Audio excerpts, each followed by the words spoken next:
Retro City Ransom.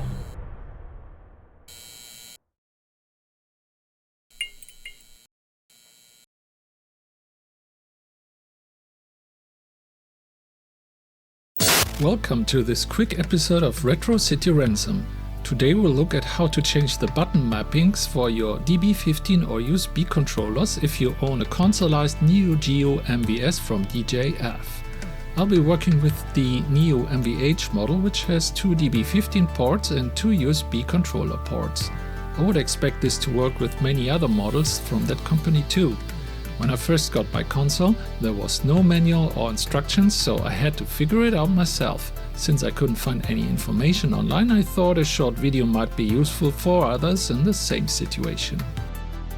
First, I'm going to demo one of those 8-bit do Neo Geo CD controllers for the Neo Geo Mini. It comes with a 2.4 GHz wireless USB adapter, but it doesn't work on my CMVS. This controller also supports Bluetooth, so I've just connected it using a blue retro adapter on the DB15 controller port. These blue retro adapters have their own way to change button mappings, but in this particular case I found it pretty inconvenient and somehow my adapters lost these settings in different situations. I can't tell if that problem exists with blue retro adapters from other manufacturers though. Next up, here's my trusty old DualShock 4 controller.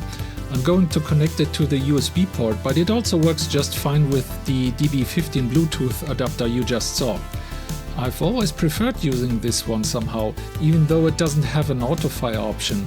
I was pretty happy when I found out that my CMVS has a fix for that, which I'm going to show you in a few minutes, so stay tuned. To round things up, I'll demonstrate some settings with my modified 8-bit do arcade stick. I've replaced the stick and buttons with Sunwar arcade parts. That was quite some helpful upgrade, I think. This controller supports both 2.4 GHz and Bluetooth modes. And unlike the Neo Geo Mini controller, the 2.4 GHz mode in this one works just fine with my CMVS. I think this one is really a blast. Alright, now let's check out how to change the button mappings. I've loaded the 240p test suite so we can see which button is mapped as soon as I press a key on the controller.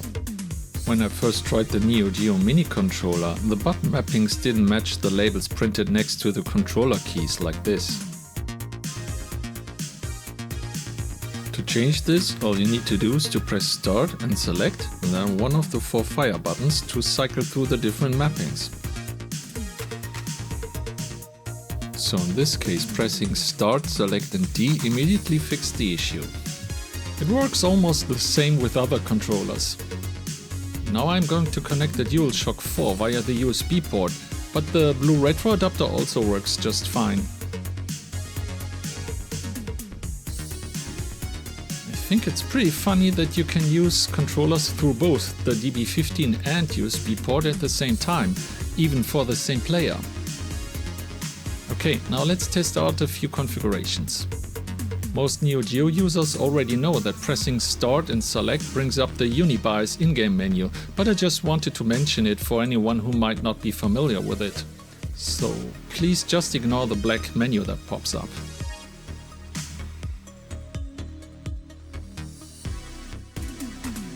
You can switch back to the proper setting for the DualShock 4 by using the X button mapping.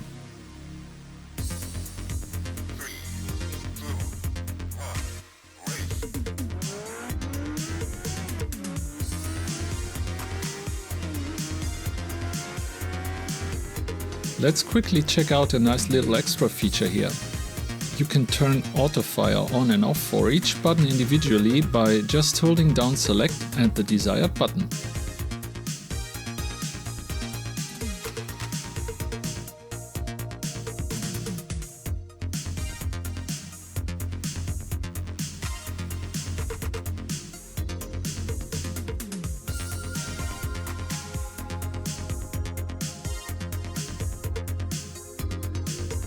Alright, here comes the last one to demonstrate some of the available settings for my arcade stick.